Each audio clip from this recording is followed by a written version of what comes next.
How's it going, everybody? Welcome into the Skyline Sports Podcast. I'm your host, Jack Hartman, joined, as always, by my good friend, my co-host from the West Coast, Nick Norman. Nick, how you doing today, man? Doing well today, Jack. Finally, this week, Aaron Rodgers signing with the Steelers feels like an answer to some prayers for some people and an answer to some nightmares for some other folks. But happy that there was at least something football related going on during this week. NBA Finals started. Excited about that. Pacers stole game one away from the Thunder. That's so awesome for them. Happy for the folks of Indiana. But doing pretty well. Watched I was going to say Home Alone. Parent Trap last night, the Lindsay Lohan one. Such a good movie, man. Such a good start of summer vibe movie. Yeah. Mm, Sounds like a good time. Good little week for you. yeah. Good For us, stuff. it's just more of the same. Getting ready to move, stuff like that. Starting to pack boxes of things, and yeah, starting to get ready for that. So we'll probably, I mean, Nick, you and I haven't talked, but we'll probably take a 2 week hiatus at the beginning of July, just as we're getting moved and all that. Yeah. But for now, today we still have we still have two more divisions to go through with grading their drafts according to what we said their needs were. Mm-hmm. On top of that, we're just going to start right out the gate here talking about Aaron Rodgers to the Pittsburgh Steelers. Felt like this was something that just was, yeah. I mean, it was just inevitable. I think a lot of the media was like, it hasn't happened yet. We need to be really concerned. We need to be nervous. But I think it was really clear that it wasn't going to happen before this point. He wasn't going to sign early enough to, have OTAs and all of that. So he can do whatever it is that Aaron Rodgers does, probably an ayahuasca experience or going to Egypt or whatever it is that he's doing. So, Nick, as our resident Steelers fan, how do you feel about this? Again, it's one of those things that we sort of saw as an inevitability, but now that it's happened, where do you think this puts the Steelers moving into the 2025 season? I think off-field purposes, this creates the Steelers some noise where I don't know that the Steelers want to be noisy, but it makes them more noisy. DK Metcalf, Pickens has been traded to the Cowboys, so Aaron Rodgers, DK on the offense. Their young offensive line's getting better. Hopefully, Aaron Rodgers is able to stabilize the quarterback play. Where last year, if you just look at the combination of Fields and then into Russell Wilson later in the year, Fields is limited by his lack of throwing altogether, but was very mobile. Whereas Russ, he wasn't very mobile. And on top of that, he was only able to throw the check down or the lollipop ball, the moon ball, just over the top to the outside. Those were the only throws he had in his bag. And hopefully Aaron Rodgers is still able to utilize the whole field and provide competent quarterback play. If Aaron Rodgers could be roughly like average career Kirk Cousins, that would be the best quarterback play the Steelers have had since Big Ben and could be the best quarterback play they've had since pre-injury Big Ben, which that pre-injury Big Ben was really, really good when you're talking about 2018. The two games he played in 2019 were bad. We got blown out by the Patriots when they were having their banner drop night after the 2018 Super Bowl. And then he tore up his elbow, I believe it was, against the Seahawks, and it was a whole mess. But so pre-injury right before that year, 2018 Big Ben, I believe he threw for 5,000 yards that year, had somewhere in the ballpark of 30 touchdowns.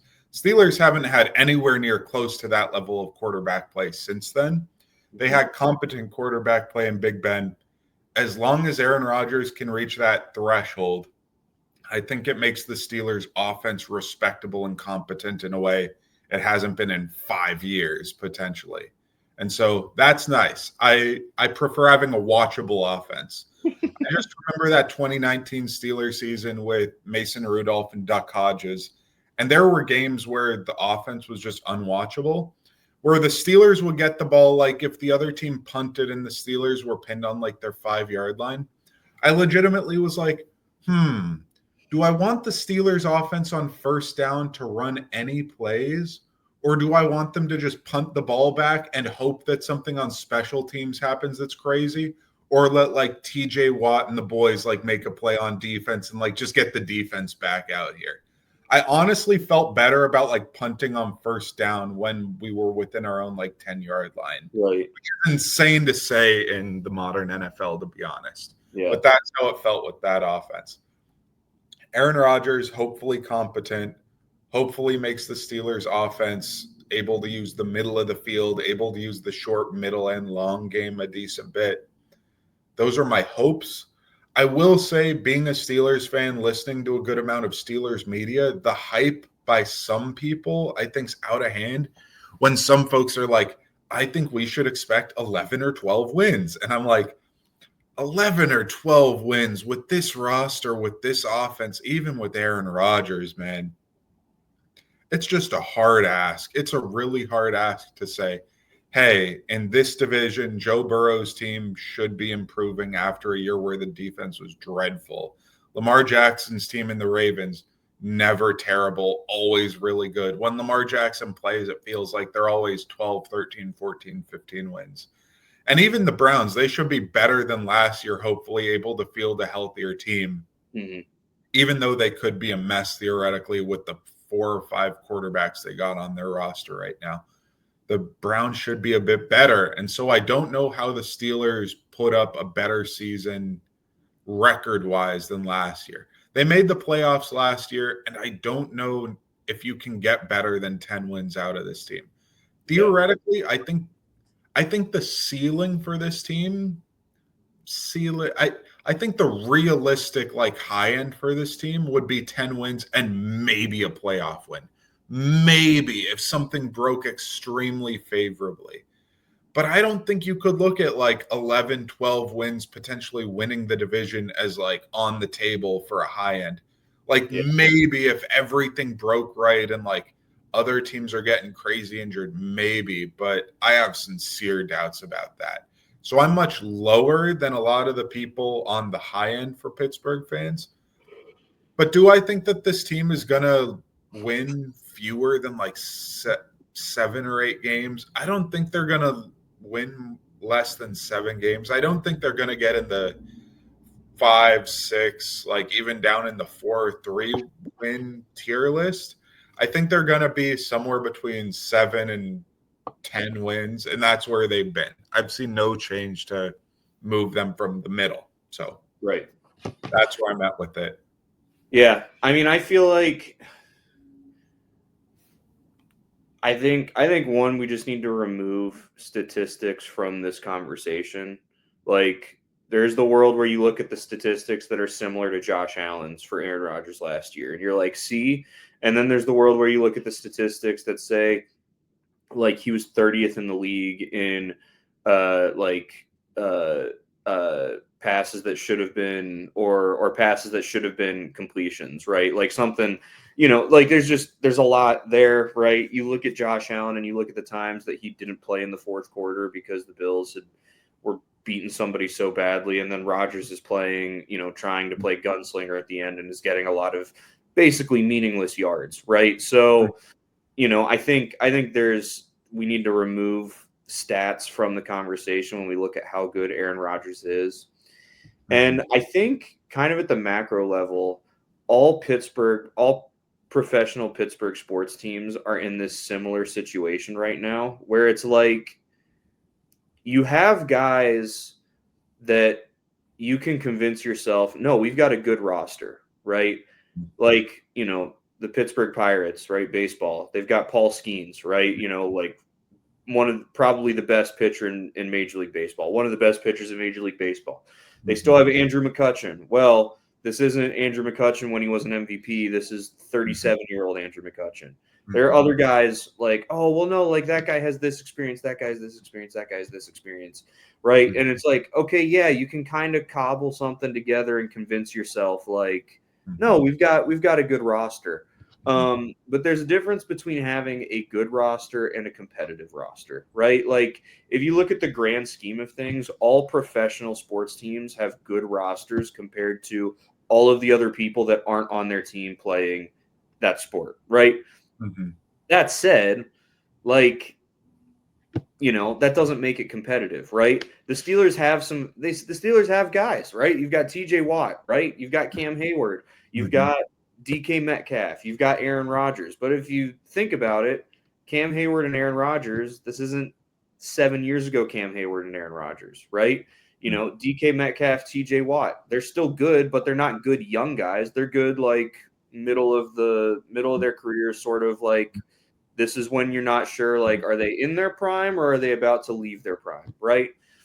And so I look at this Steelers team and I think that I feel bad for you and all Steelers fans that are stuck in this purgatory of like, we are going to be good enough that we can be competitive enough to make it to wild card weekend.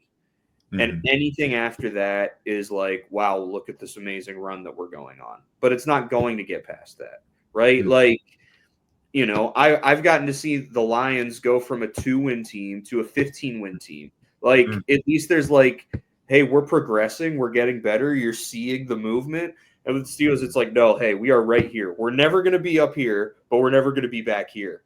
And I just wonder, I know a lot of Pittsburgh Steelers fans based on where I grew up, and a lot of them blame Mike Tomlin and won't be gone, which I think is ludicrous. But I think even if you got rid of Mike Tomlin, what you're going to see is this team that consistently wins 9 or 10 games without doing significant changes is going to consistently win 6 or 7 games. Like, Tomlin adds that little boost because of how great of a coach he is and the culture that he's built in Pittsburgh.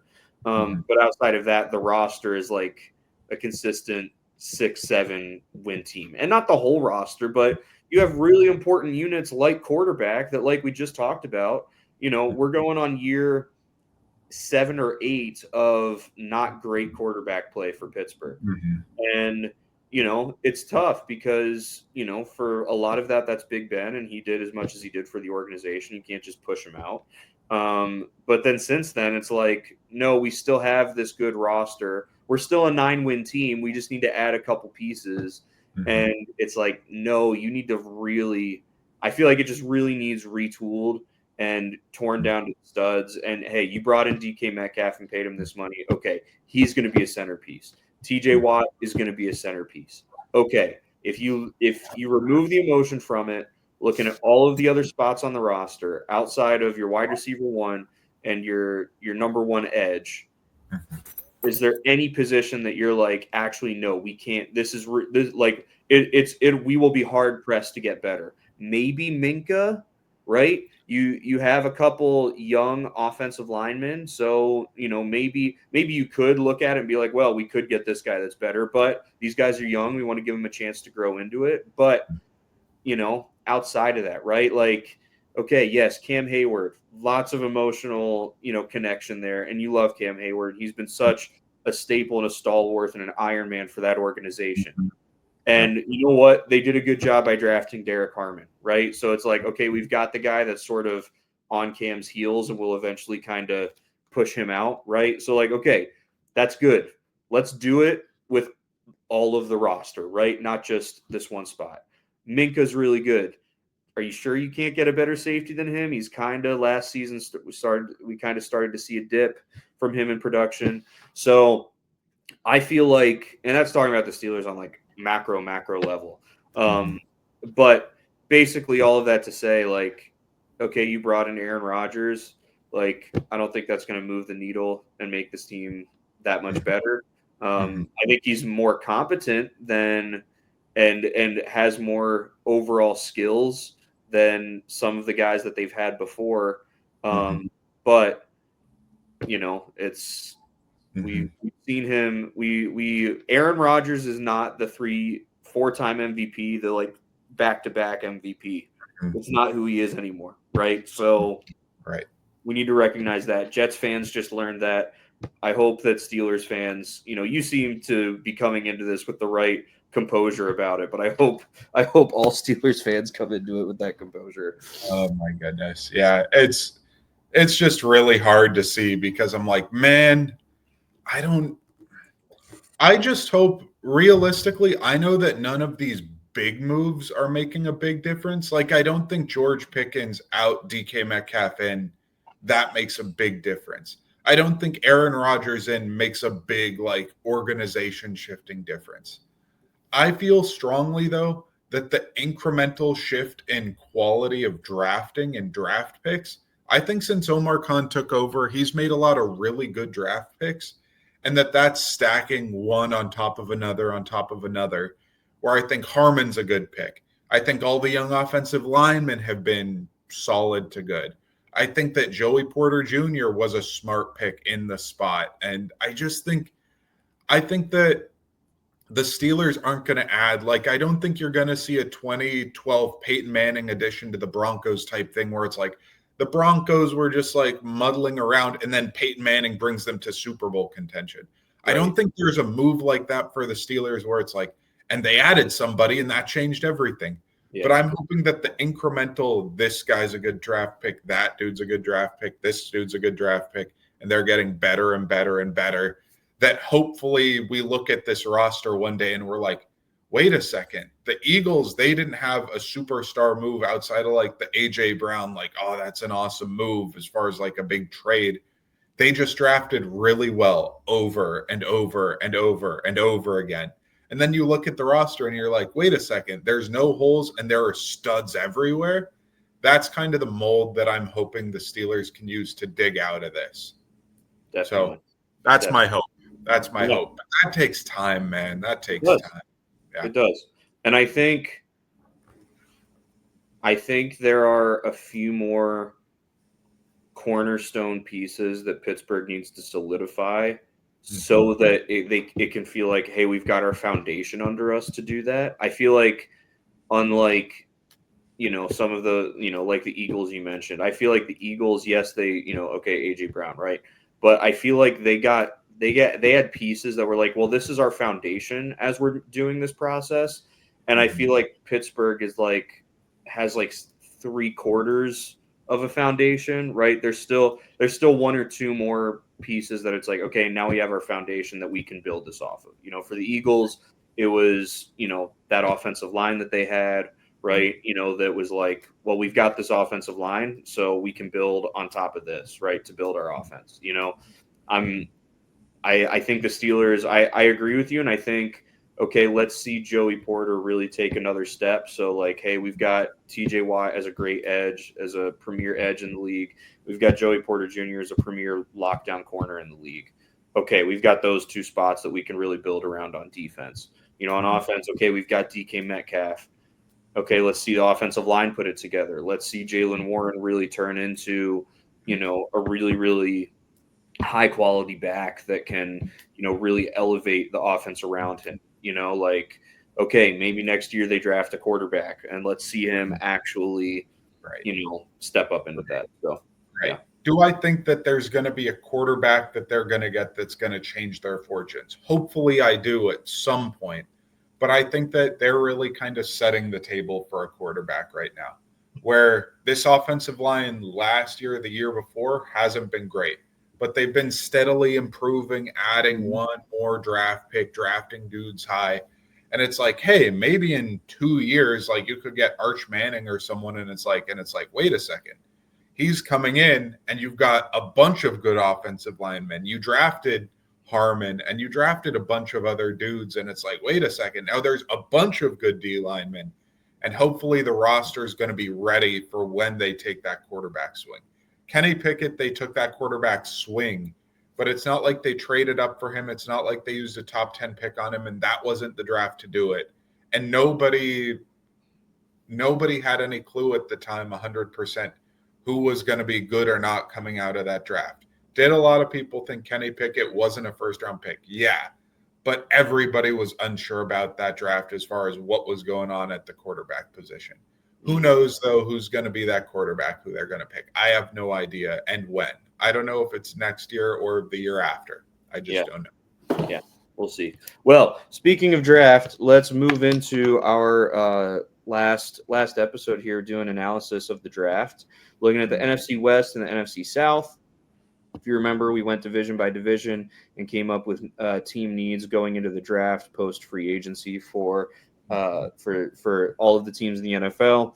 We've been going division by division, giving them a draft grade based on what we thought they needed to address in the draft. And so we're starting with the NFC West today, starting with the Arizona Cardinals. The Cardinals, I really, really liked their draft.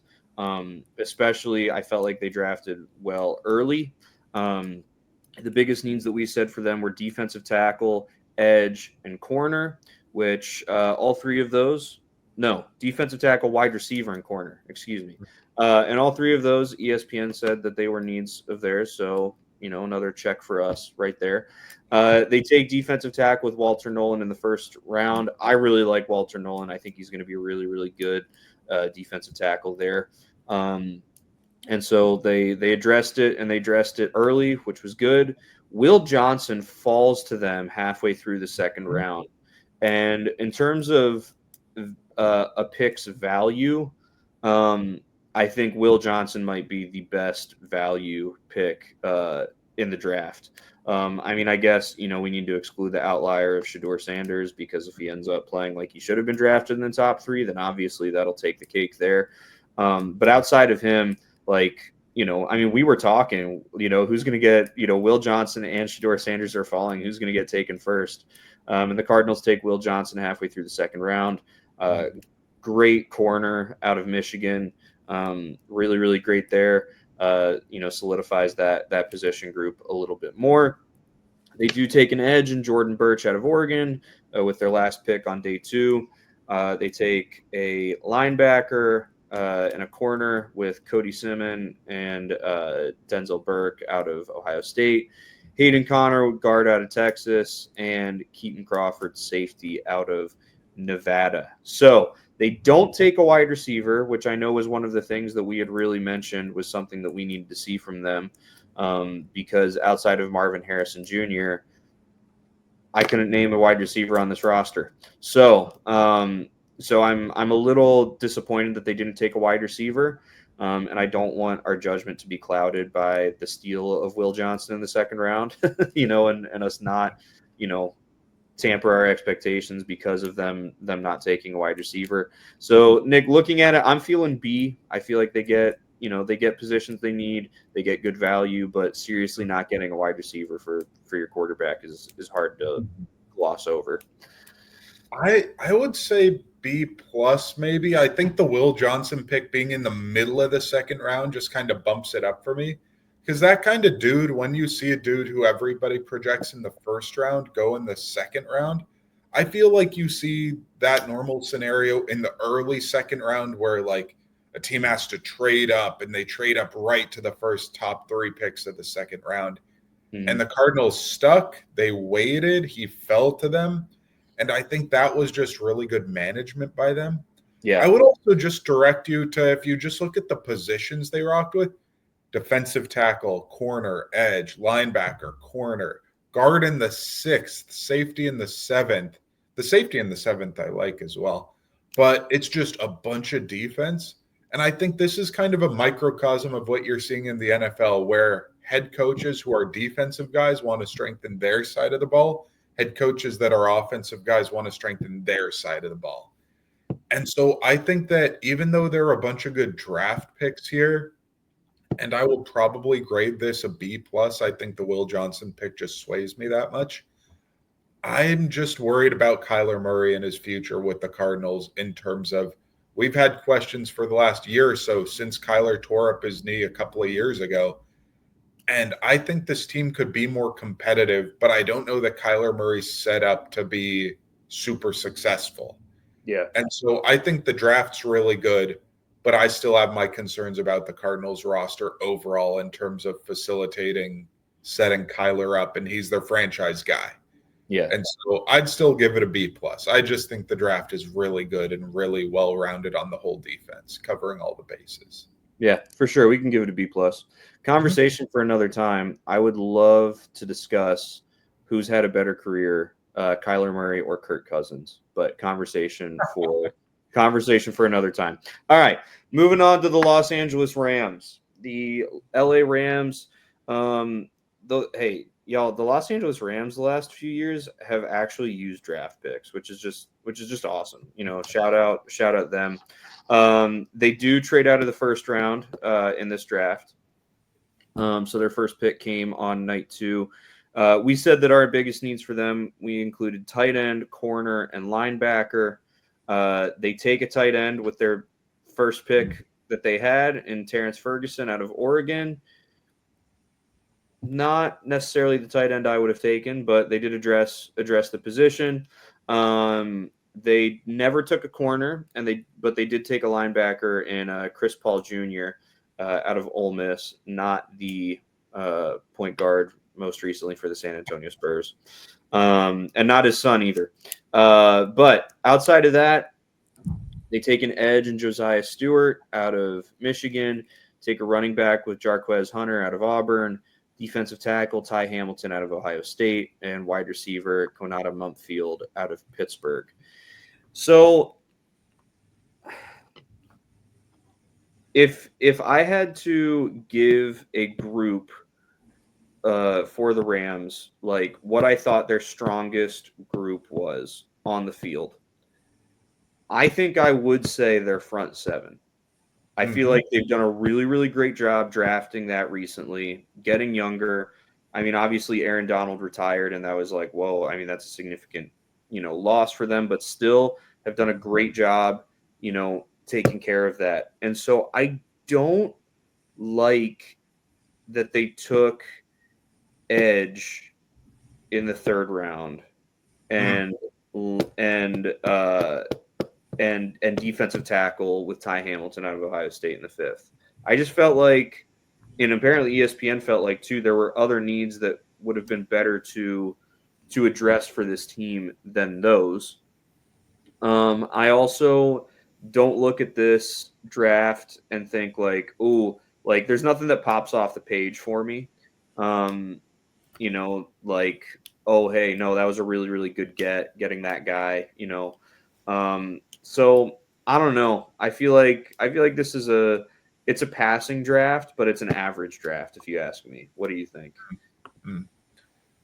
I'm just wondering, does it sway you very much that the Rams got that really big haul from the Giants when they traded up for Jackson Dart? How much does that trade when they traded out of the first round? Because I have the trade right here. It was the Giants. Oh no, they traded with the Texans. It was the Falcons that the Rams traded with. Rams received a 2nd round pick, 7th round pick, and next year's 1st round pick and a 3rd round pick. So next year's 1st round pick, and it was this year's 3rd round pick. A 1st round pick for next year, even though they didn't get to use their 1st round pick this year. A Falcons 1st round pick next year. How much does it sway you that they got a 1st round pick for next year? Because I think that Falcons pick has a lot of variance where I think it could be a pretty solid pick. I think it could be a top 15 pick potentially. Yeah, but I also think that Atlanta, and I mean, we'll talk about them in their draft here, in a little bit. But I think if Michael Penix Jr. takes a step up, Atlanta is a lot closer to Tampa Bay for that division than, I think a lot of people are thinking. And so there's a chance that Atlanta, makes the playoffs, and then that pick is, not quite, not exactly the same as where the Rams were picking this year, but, around that range.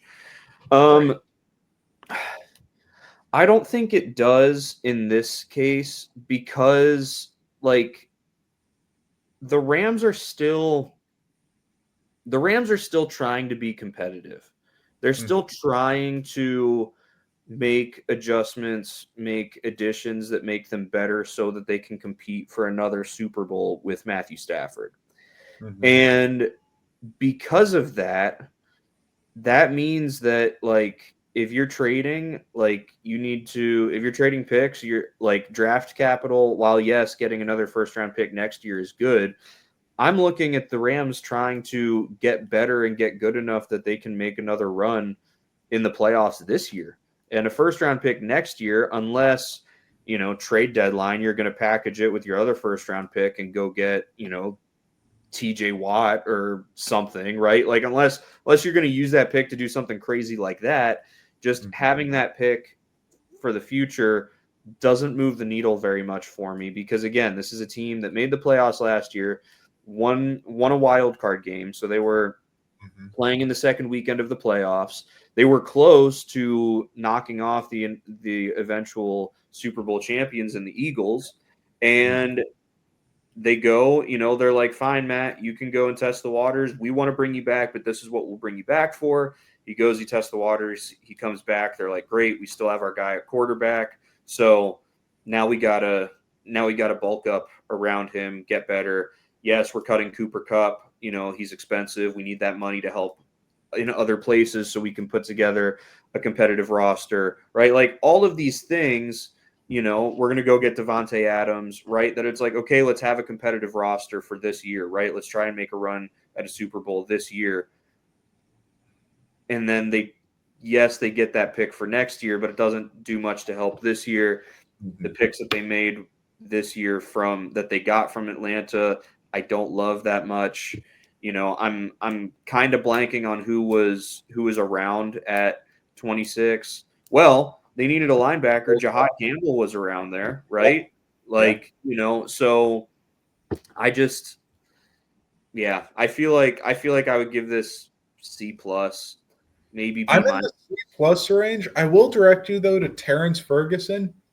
So the current top tight end on their roster, a guy you would know, Tyler Higbee, right?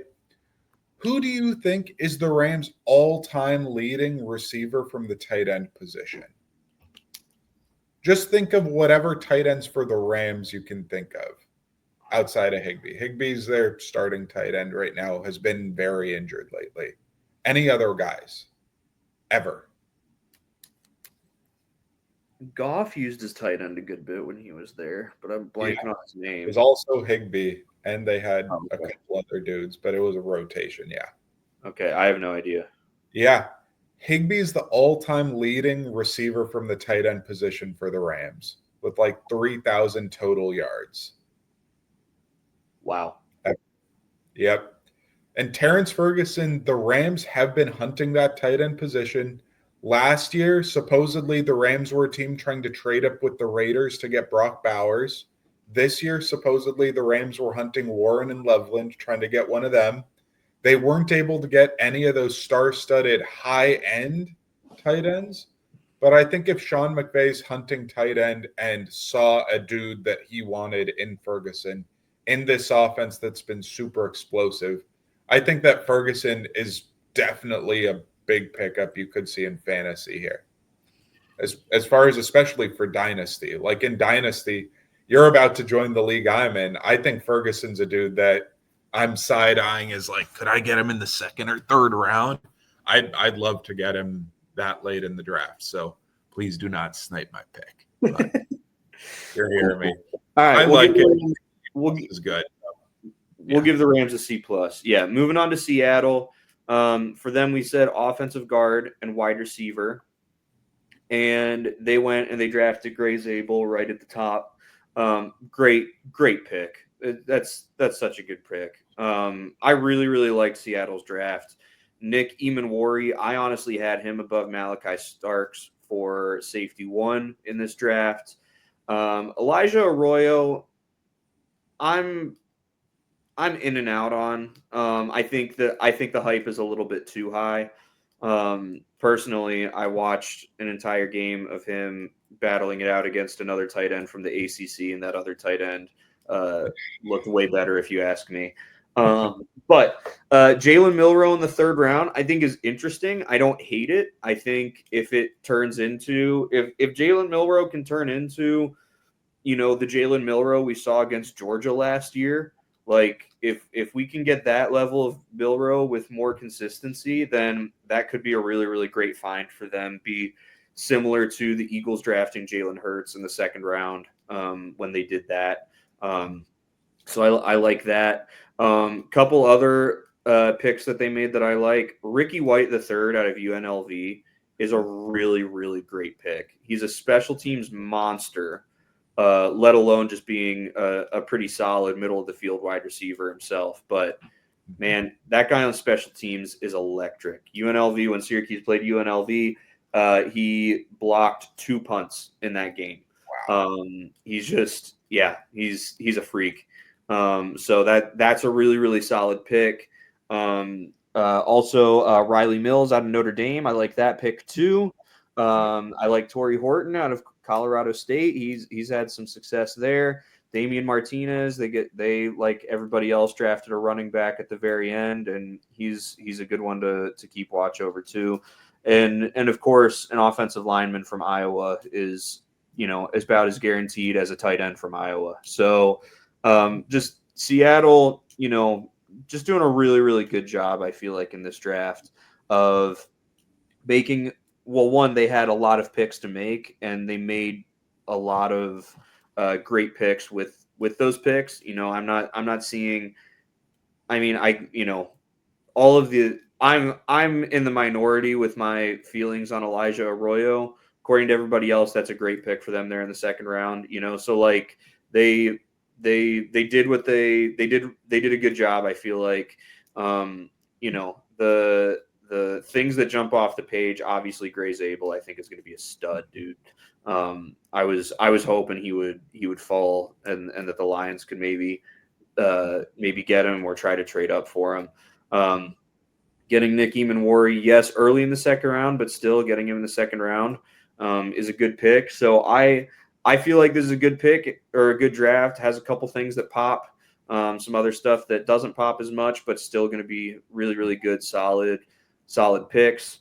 I'm feeling like B+, A- for this draft. What do you think, Nick? I'm right there with you. I think Zabel, he's a really good athlete. Eamon-Wari, I think he could play that Kyle Hamilton type role in the Ravens style defense that you're going to see Mike McDonald running for this team. Arroyo, I do think he was drafted about a round early, maybe like half a round early. I think late second to like early third, middle of the third would be where I would have preferred him. I think being the team to get Milroe in the third, I feel like a lot of teams felt like, oh, Milroe in the third, like that's about the value you're going to get for him. But being the team to pick him, I think is really good. Mills, Horton, I both think those are good picks. I'm curious about Mills coming back from the injury he suffered this last year. Yeah. Because he was a team captain and a really good player, and they played well without him. But I'm curious how that Notre Dame team would have been with him. Yep. Besides that, Damian Martinez and White in the 7th round, both of them, I think that's really good value too. Overall, I really like the draft. I think B+, A- right in there as well. I really like it, especially the fits for Seattle for a lot of these dudes. For sure. We'll give them the A-. They deserve it. We'll grade a little nicer with them right now. And then San Francisco, last team here in the NFC West. For them, we said that we set a lot of needs on defense because they lost a lot of their guys on defense. We said linebacker and defensive line. And then we also just made mention of the offensive line. They've got an older offensive line. And so we made mention of that. Looking at their draft here, another team that had a lot of draft picks, a lot of draft picks here. A couple of those are compensatory. As you can see, pick 36 in the 3rd round and pick 36 in the 4th round. But just running through it top to bottom, their first 3 picks, they address their front 7 with Mykel Williams, edge out of Georgia, Alfred Collins, defensive tackle out of Texas, Nick Martin, linebacker out of Oklahoma State. They take a corner, which we didn't mention but corner, they did lose, some corners as well. So they take Upton Stout out of Western Kentucky, defensive tackle again, CJ West, wide receiver, Jordan Watkins out of Ole Miss, running back, Jordan James out of Oregon, which I do think they need running back because they traded Jordan Mason, which didn't make any sense to me. But they did it. Safety, Marquez Seigel out of Kansas State. Quarterback, Curtis Rourke out of Indiana, maybe hoping that they can strike gold twice with 7th round quarterbacks if something were to happen to Brock Purdy. They take their only offensive line pick of the draft is Connor Colby out of Iowa. Yes, I just made mention of Iowa offensive linemen, but still That's your only pick for the offensive line. I don't love that. I can see you don't love it as well. And then they take Junior Bergen, wide receiver out of Montana. Man, the 49ers, what's happened to them, I feel like in the last 365 days, has just been really, really weird, right? So 365 days ago, they were coming off a Super Bowl loss to loaded their roster. Their roster was looking good. In the last year, you had the Christian McCaffrey Achilles tendonitis in both Achilles, which was like, okay, that's weird. Yep. You had them not make the playoffs, which has been the story with Kyle Shanahan. Either they make the NFC Championship game or they don't make the playoffs. Basically, I mean, they have significantly overhauled their roster this year. And I don't love what they've brought in to replace it here looking at this draft. Like, they needed Deebo Samuel, right? Deebo Samuel's gone, and Brandon Ayuk is coming off a knee injury. Okay, well, let's address it in the draft. We'll take Jordan Watkins in the 4th round and Junior Bergen in the 7th. Like, okay, lose so many guys from their front 7. I do like Michael Williams. I think he across from Nick Bosa will be really good, and I think Alfred Collins is a good pick. But then CJ West, I'm like, Nick Martin out of Oklahoma State, like, So I don't know. I feel like this is one of those, they had they had a very wide net that they cast to get fish, and they got a lot of fish, right? They had a lot of draft picks to make. I think it's just, we'll see how some of these pay out, but I don't love them right now. Yeah, right now I look at this really similarly to Seattle's draft, but just with worse picks all over the place. Yes. And I find that really weird because I'm like, man, the 49ers, I normally think they draft studs in a lot of interesting spots of like Warner, Greenlaw, a bunch of the D linemen, a bunch of the offensive linemen they get deep in the draft, but who end up playing. Yeah. I just feel like they end up with guys who it's like, oh, where were they from? Fred Warner, where was he from? And then he became the best linebacker in the league. And looking at this draft, I feel like they drafted a lot of high ceiling, low floor guys. Michael Williams, really high ceiling, really great athlete, really low floor.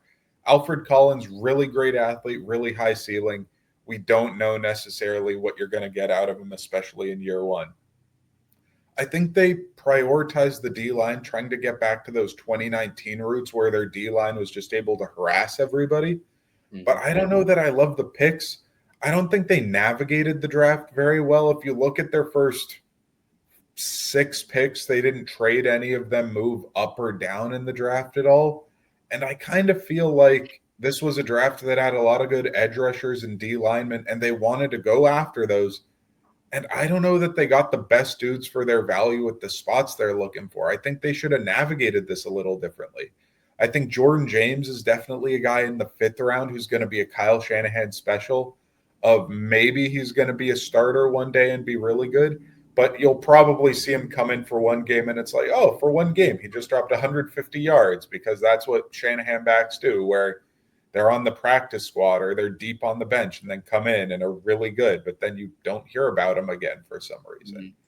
But I think this draft is leaning a lot more like C plus for C plus, I guess. But I'd say C. I think the D line prioritization is really good, but I think the lack of O line picks here is really questionable. I think that there just aren't a lot of guys here that I'm like, wow, I think that dude's going to change how this team operates in this position group. I just don't see it very much. I agree. Yeah. Yeah, no, let's give him a C. And so that rounds out the NFC West. We have Arizona B+, the Rams a C+, Seattle an A-, and San Francisco a C. And so our last division here, starting with the Atlanta Falcons, we had needs for them at edge, defensive tackle, and wide receiver. They addressed edge, and to their credit, didn't have many picks, but also they didn't have many picks because they traded a lot of them to the Rams. So they take Jalen Walker at pick 15, they have here as linebacker, but I feel like he's kind of that hybrid linebacker edge, similar to like a Micah Parsons. And then they trade back into the first round to take James Pierce Jr., which I don't think they needed to trade all the way back into the first round. I think they could have traded into earlier in the second round, but I don't think they needed to trade all the way into the first round to get James Pierce Jr. Then they take a couple safeties and Xavier Watts. Xavier Watts, I do like Watts. I think that's a pretty good pick. And then Billy Bowman Jr. out of Oklahoma, and then they don't pick again until the 7th round where they take an offensive tackle, Jack Nelson. So, a little bit to Atlanta's credit, I do feel like they already have a pretty good roster. I think their record, their performance last year is not an accurate representation of their roster. Just Kirk Cousins played really bad, and Michael Penix Jr. was a rookie, and he looked good in the spots that he got in. I definitely think that if you're a Falcons fan, you can have optimism for the future with Michael Penix Jr. Edge was a significant need of theirs, so they definitely, they addressed that. I think they noticed that as their biggest need. That's what I would have said their biggest need was. So I like that. I don't like that they didn't take a wide receiver. I know, again, they only had so many picks, especially after that trade, but I don't like that they didn't select a wide receiver or a defensive tackle. So this one, it's one of those things that if you have very few picks, it's really hard to grade because we have such a small sample size. And if you have a ton of picks, it's hard to grade because you have so many, that we're pouring over and like, oh, well, we don't like that pick. Like, well, if we, team made 15 selections and we don't like one of them, it's still 14 picks, compared to looking at the Falcons here with 5 picks. I like 2.5 of them. So it's tough. There's a scale to this thing. So I'm feeling B-.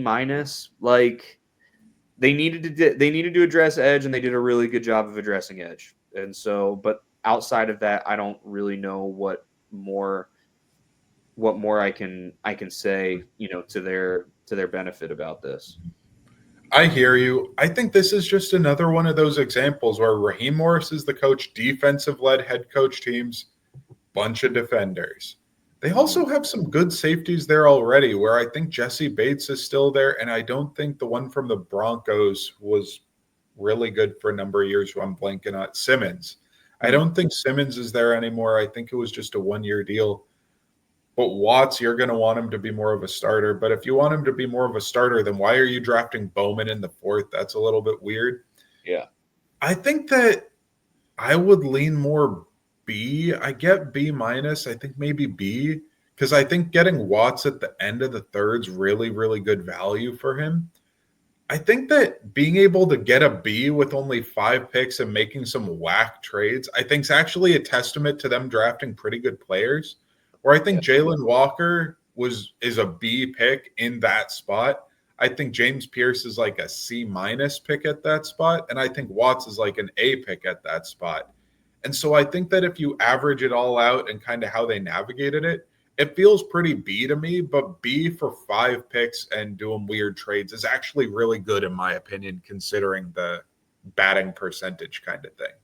Sure. Yeah, we'll give him a B. That's fine. Carolina. We said they needed to address wide receiver, and we said they needed to address defense.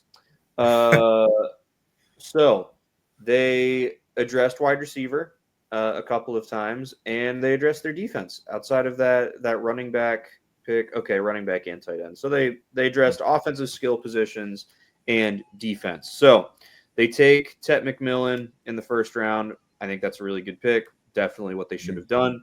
Unless they were thinking about trading back to get more capital, taking him with pick 8 was literally the thing they had to do. So I like that pick. I'm really, really high on both of these edges that they took, in Nick Skorton and Princely Umanmielen. So I like both of those guys a lot, especially Scorton. If you look at his numbers from Texas A&M last year, they aren't that high. But when he was at Purdue, he was he was a menace at Purdue. And so so I'm really really high on Nick Scorton and Princely Uman-Milan. I like him a lot too. Trevor Etienne in the 4th round. I think that is a little bit of too high of a pick for him. I think there were better running backs still available. And as we've seen, it feels like, 50% of the teams take a running back, in the 6th or the 5th or the 7th round, 6th or 7th round, and get a good one. So taking him in the 4th, I'm about, but also they've just had really they've just been unlucky with the running back position. Jonathan Brooks been hurt. Miles Sanders not panning out after they got him from Philadelphia. Chuba Hubbard has been good, but also he's been in the league for a few years now, and with the way the running back position works, you're looking to find the guy that's going to take his reps away and push him out the door. Lathan Ransom, though, safety out of Ohio State, I really really like that pick.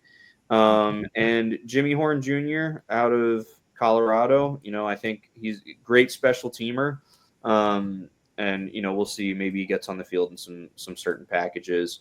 All in all, I mean, they addressed wide receiver and they did address the defense. I think I would have rather that Trevor Etienne pick been a defensive guy and the Mitchell Evans pick been a running back if they felt they needed to get a running back.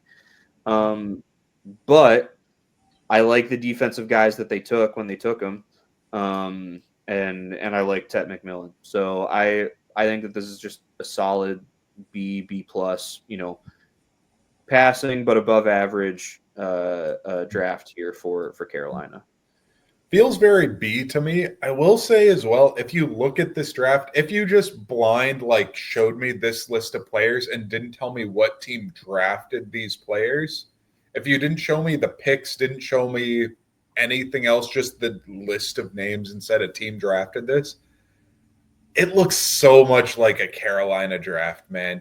This looks like dudes who Carolina would draft. These look like the type of guys that it's like, oh, yeah, we're going to draft a receiver because we want weapons for our young quarterback who's small. Oh, are you going to draft a receiver who's really sure-handed, like a really good route runner, really professional? Well, he's got really good hands, but he can't separate really well. But, he's going to be a star, but he can't separate really well. Very Carolina. Getting the really juicy, athletic kind of edge rushers, but, we don't really know what the floor is. That feels very Carolina to me. I feel like this draft just looks very Carolina in a pretty solid way. I think B looks really good for them. Cool. All right. Moving on to the New Orleans Saints. The New Orleans Saints, we said that their needs were quarterback, safety, and edge. And they did not disappoint and did disappoint at this very same time. My buddy Nate, he was watching our stream of the draft, and I think we were all like, all right, Shedeur Sanders, pick number 9 here, and they took Kelvin Banks Jr. It's like, okay, I see the high upside there. If we look at what ESPN had their needs are, offensive tackle isn't one of them. So, I don't know. But, you get an offensive tackle, okay. They take Tyler Shuck in the 2nd round. You know what? All right, hey, you liked Tyler Shuck. You didn't want to take him in the 1st round. That would have been an overdraft. So take him in the 2nd. All right. And then they took Jonas Sanker, safety out of Virginia, in the 3rd round. Okay. Didn't address edge at all. And honestly, I don't really see a pick that really jumps off the page.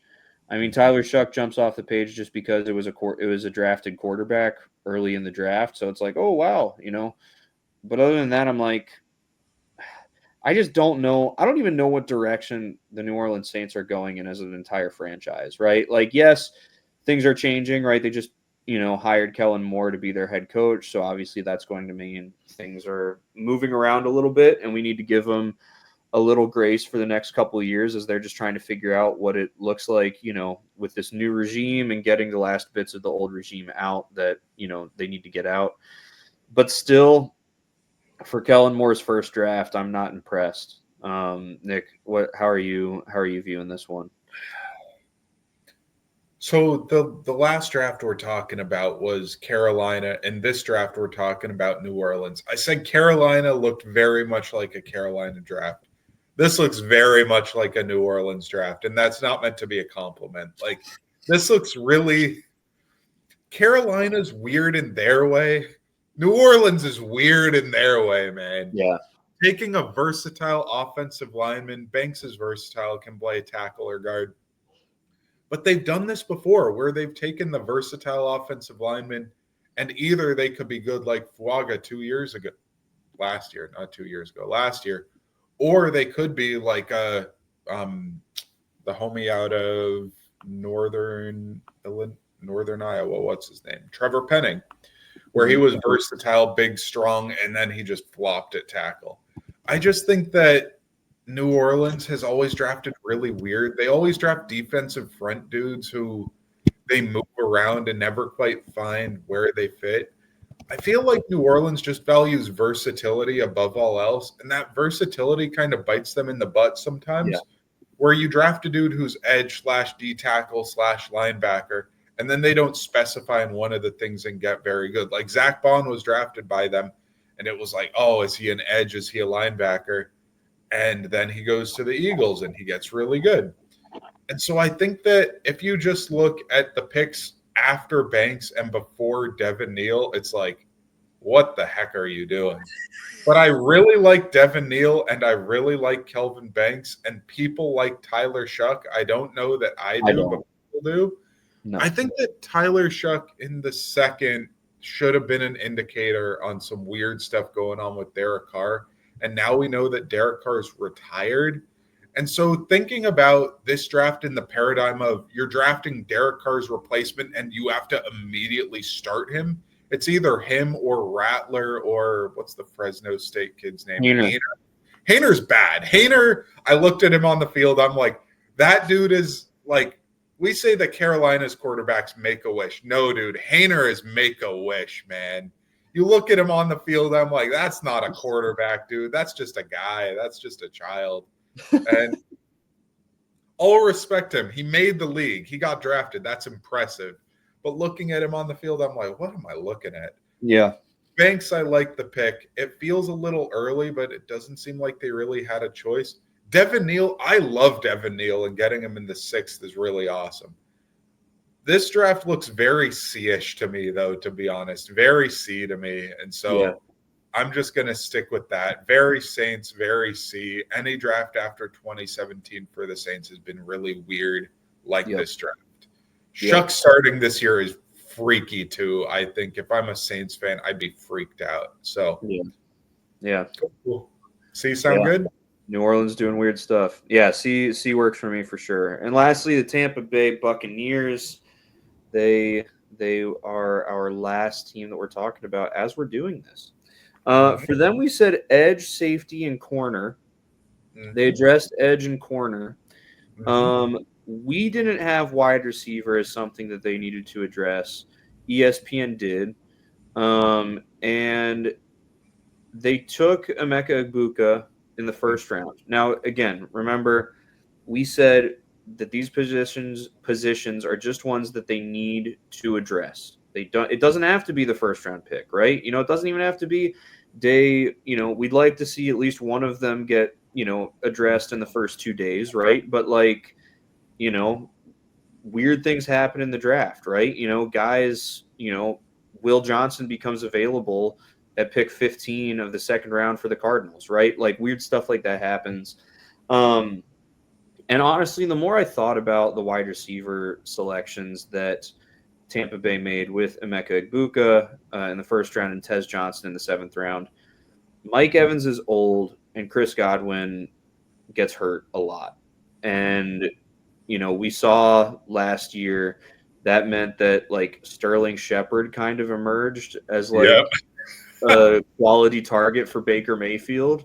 Oh And my. credit to Baker Mayfield making Sterling Shepard look good. But like when you think about it that way, like, okay, yeah, no, go get a wide receiver. And I like Ibuka. I think Emeka Ibuka will be good. I think he has a high floor, maybe not a super high ceiling, but I think he Yep. has a high floor.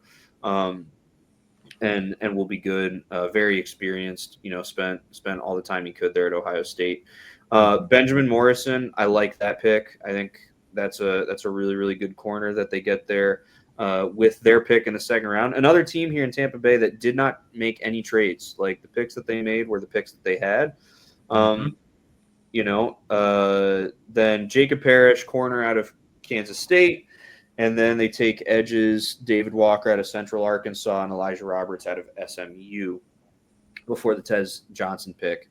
So they addressed edge, they addressed corner, and they addressed wide receiver, which thinking back on it is like, okay, yeah, no, that's probably something they should have addressed. This feels very similar to the Atlanta draft for me of like a passing, but not going above and beyond. I'd give them a B. They did a really good job with the picks that they had. There's nothing unlike Atlanta. There's nothing here that I'm like ooh, about necessarily. But also I feel like a lot of these guys outside of Tez Johnson, which I think is just a really just kind of a wild card. With most of these other guys, I feel like they drafted high floor guys, maybe not super high ceiling, but high floor guys. And I don't think that's bad. I think that sort of equates to like a B grade, if you ask me. What do you think? Mm-hmm. I think B. I'd almost give him a B plus. I think Morrison in the mid late seconds really good. I really like Tez Johnson. I think that him in the mid late seventh is just too good a value to be like he's a wild card. I'm like he may be a wild card because he made it to the seventh, but like I think he's a damn good player. He might be tiny and thin, but like who else was? Tank Dell was, and Tank Dell. If you could have gotten him in the seventh, you'd be thrilled. And so Yeah. I think Tez Johnson's really, really good. The weird thing is right now, like if you put Sterling Shepard above him, he's the seventh wide receiver in that room. And I just don't know how many you're keeping if you're Tampa Bay. If Yeah. I'm another team and could get him off their practice squad, like if my Steelers could get him off their practice squad, I'd really like that. Yeah.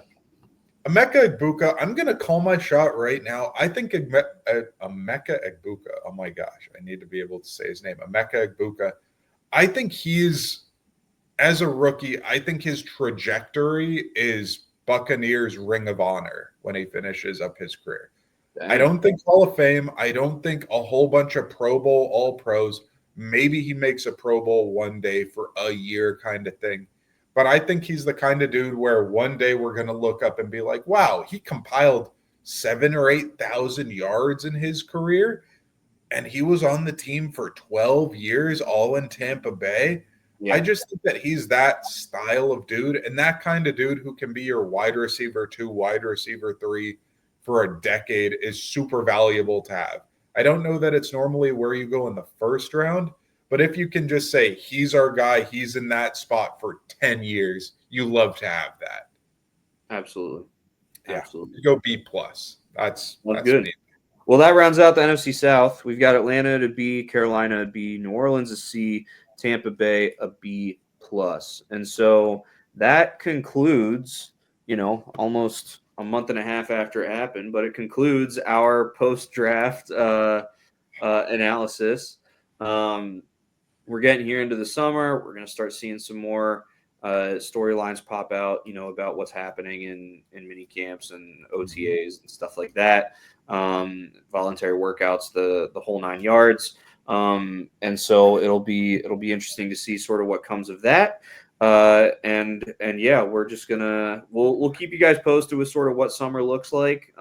We do have some ideas for things that we might do that could be fun. And yeah, you'll get to see it as we move through the summer.